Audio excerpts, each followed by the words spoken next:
nation spends $7 trillion.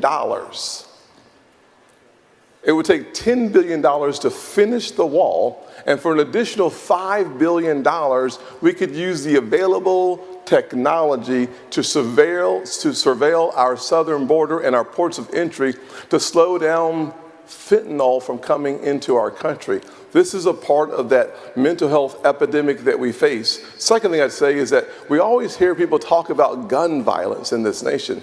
No one actually takes a step back from the conversation about gun violence and asks yourself, what does it appear to be? 55% or so, over 50% of gun-related deaths are suicides. No one ever says that. That is a mental health crisis. And you add those two together and couple it with the reality that because of COVID, we locked our kids out of schools because the left is so committed to the teachers' unions that they did the wrong thing for our kids. And what did we see as a result? A 30% plus increase of our youngsters going to the ER for mental health challenges.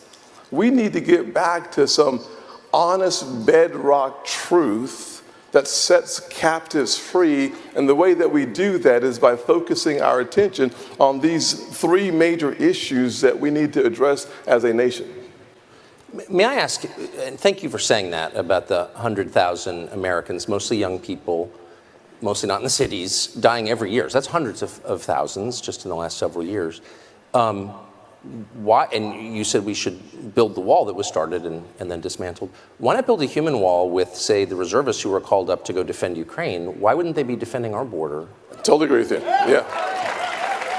Well, but there's no effort.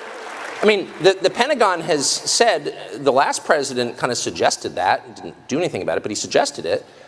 And I think most people thought, well, that's not a crazy idea. And the Pentagon said, like, no, we're not going to do that, as if it's their call.